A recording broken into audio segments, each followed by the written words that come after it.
Assalamualaikum warahmatullahi wabarakatuh. Ketemu lagi dengan kami di PBL Official. Salam Nusantara, salam sejahtera untuk kita semua. Rahayu, rahayu, rahayu. Kali ini kita akan memberikan informasi yang sangat hangat, masih baru, masih hangat terkait tentang acara kemarin di Masjid Istiqlal, yaitu acaranya Jatma Aswaja yang menuai pro dan kontra, dan juga tokoh-tokoh NU banyak yang menyesalkan akan hadirnya dari Menteri Agama, yaitu Bapak Nasaruddin. Dan ini ada tulisan kita perlu baca karena ini sangat luar biasa, surat dari tokoh Nahdlatul Ulama kepada Menteri Agama. Kita baca ya langsung terkait tentang permasalahan ini atau terkait tentang isu ini. Perseteruan antara Habib Lutfi dan PBNU mengalami babak baru. Ini melibatkan Nasaruddin Umar yang menjabat sebagai Menteri Agama. Sebelumnya, Habib Lutfi mendirikan organisasi tarekat baru yang bernama Jatma Aswaja. Hal itu dianggap sebagian warga NU sebagai upaya pecah belah jamaah tarekat di organisasi Nahdlatul Ulama atau NU. Pasalnya, di NU sudah lama terbentuk organisasi tarekat yang bernama Jatman. Jadi memang dalam perseteruan antara PBNU dan Bapak Lutfi bin Yahya ini memang sangat panas ya sampai detik ini, terkait khususnya dalam dunia pertarikatan. Karena apa? Karena Bapak Lutfi bin Yahya itu mendirikan organisasi sendiri yang menandingi daripada organisasi yang telah ada, yaitu Jatman Nahdlatul Ulama. Kita baca selanjutnya.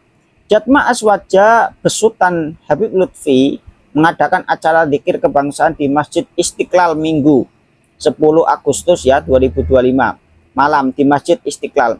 Acara itu mengundang Presiden Prabowo dan Menteri Agama dan sejumlah pejabat lainnya. Presiden Prabowo tidak hadir, namun Menteri Agama Nasaruddin Umar hadir dalam acara tersebut. Kehadiran Nasaruddin itu disayangkan oleh tokoh NU Profesor Abdul Hadi yang dituangkan dalam sebuah surat terbuka di bawah ini.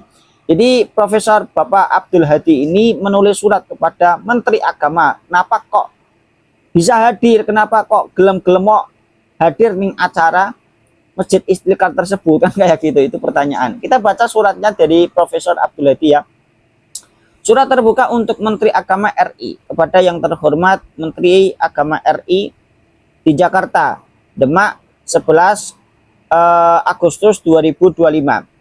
Assalamualaikum warahmatullahi wabarakatuh. Bersama ini kami menyatakan penyesalan mendalam atas dukungan penuh Menteri Agama RI terhadap penyelenggaraan Jatma Aswaja kemarin. Karena pertama, satu, mengizinkan penyelenggaraan tersebut di Masjid Istiqlal yang seharusnya dijaga kesuciannya dan statusnya sebagai simbol negara. Kedua, ketidakadilan menak yang lebih menganak-emaskan Jatma Aswaja daripada Jatman NU. Beliau berkenan hadir sementara di pelantikan Idaroh Aliyah Jatman tidak sudi hadir. Nah, tiga, penyebutan guru kami dan Maulana menunjukkan ketidakpedulian menak terhadap isu panas di sekitar Habib Lutfi bin Yahya. 4. Menak telah mengabaikan seruan PBNU dan sangat mungkin menimbulkan perpecahan umat, khususnya Nahdliyin, semakin parah. Jadi ini poin-poin yang disampaikan oleh Profesor Abdul Hadi terkait tentang kekecewaan beliau. Demikian, semoga surat saya didengar. Terima kasih. Wassalam. Surat beliau ini disampaikan kepada Kemenak atau Bapak Menak Menteri Agama, Bapak Nasaruddin Umar, yang mengizinkan terus juga malah mendukung dan juga memperbolehkan padahal itu simbol negara. Dan memang nyatanya Bapak Lutfi bin Yahya sampai detik ini masih terus menggaungkan daripada tujuan-tujuannya terkait tentang penyaingan diri terhadap Jatman Nahdlatul Ulama. Hormat saya tanda tangan di sini ada ya. Hormat saya tanda tangan Bapak Profesor Dr. Abdul Hadi Muthohar ya. Profesor Dr. Abdul Hadi Muthohar MA. Dan beliau ini termasuk tokoh daripada Nahdlatul Ulama yang sangat luar biasa, mendukung penuh terselenggaranya acara Jatman, ya bukan Jatma. Tapi sayangnya Bapak Menteri Agama tidak hadir, tapi di sisi lain malah mengizinkan bahkan hadir di acara pelantikan Jatma Aswajab. Ini yang disayangkan, dan itu poin-poin yang disampaikan oleh beliau kepada Menteri Agama Bapak Nasaruddin Umar. Perlu kita pahami terkait tentang permasalahan ini memang semakin memanas. Ketika kita analisis pemanasan ini atau isu ini yang semakin memanas karena kurang ketegasan dari PBNU sendiri, masih agak sungkan, masih agak enggan terkait tentang ketegasan-ketegasan dari PBNU kepada klan Ba'alawi yang sudah terang-terangan merusak, yang sudah terang-terangan membelokkan sejarah, yang sudah terang-terangan memecah belah antara warga Nahdliyin. Sehingga dengan lemahnya, kurang tegasnya daripada PBNU ini menjadikan orang-orang NU gampang tergiring, gampang dipecah belah, gampang ditarik ulur oleh oknum-oknum dari klan Ba'alawi, dan semakin runcing, semakin panas. Jika ini memang terus tidak tegas dari PBNU, ya. Nomor selajengipun para sedulur, ini di sini ada pedangnya Sayyidina Ali. Pedangnya Sayyidina Ali. Ini menunjukkan bahwa perjuangan Wali Songo Indonesia Laskar Sabilillah itu adalah dipimpin oleh para ulama dan para kiai, yang itu adalah yang sudah nyata secara DNA dan sejarah. Para ulama Indonesia itu keturunan Sayyidina Ali min dzurriyyatir Rasul. Saudara, beberapa keturunan daripada Wali Songo sudah tes DNA. Termasuk alhamdulillah keluarga saya sudah tes DNA. Semuanya mengarah ke J1.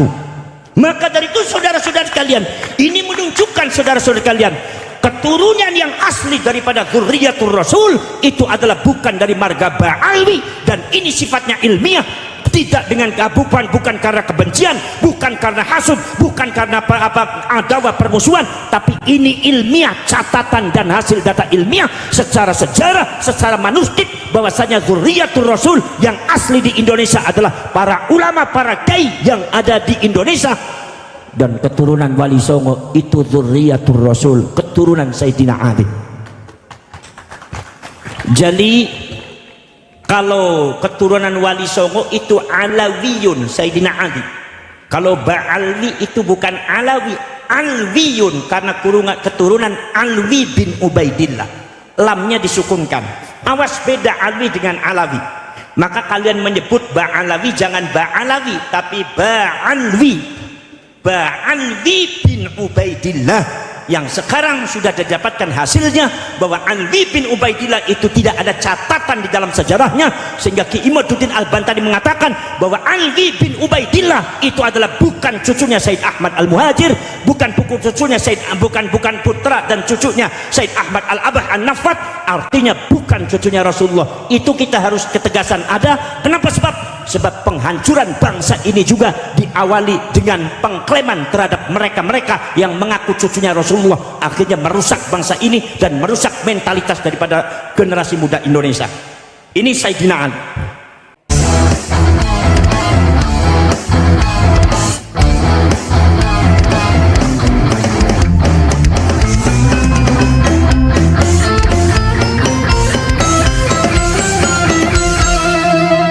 Jadikanlah hidup lebih berarti, jadikanlah Laskar sang pemberani, membela ulama kiai pribumi, Trah Wali Songo pewaris negeri. Gelora jiwa ini tak tertandingi, jangan coba-coba mengganggu negeri. Ulama kami terhina, kami pun tak terima, siap jihad jadi semboyan kita. Kami adalah Laskar Sabilillah, pecinta Wali Songo dan para anbiya, pewaris peradaban Islam di Nusantara hingga berkibar bangsa Indonesia. Kami perisai para ulama,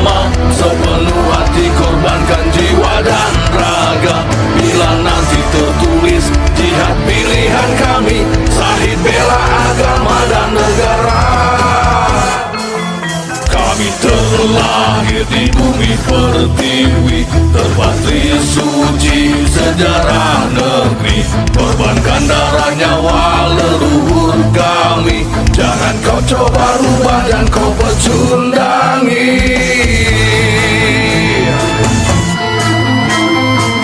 Wali Songo adalah juriat Nabi, santun berakhlak berbudi pekerti, wariskan agama dan budaya Islami. Jangan coba nodai kami, bela sampai mati. Kami adalah Laskar Sabilillah, tak akan gentar meskipun berkalang tanah. Demi bela agama, juga bela negara, ikhlas jihad dan syahid bersama ulama. Relakan kami pergi dan berjuang, jadi perisai terwali dan kebenaran. Meski harus berkorban, nyawa satu ibadah, demi kebenaran menang dan ditegakkan. Kami adalah Laskar Sabilillah, pecinta Wali Songo dan para anbiya, pewaris peradaban Islam di Nusantara, hingga berkibar bangsa Indonesia. Kami perisai para ulama, sepenuh hati korbankan jiwa dan raga. Bila nanti tertulis jihad pilihan kami, syahid bela agama dan negara.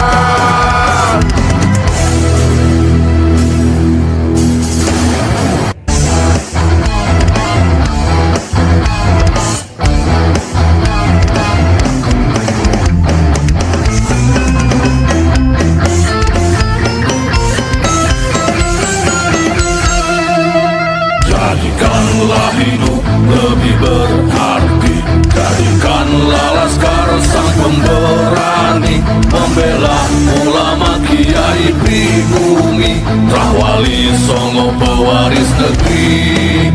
Gelora jiwa ini tak tertandingi, jangan coba-coba mengganggu negeri. Ulama kami terhina, kami pun tak terima, siap jihad jadi semboyan kita. Kami adalah Laskar Sabilillah, pecinta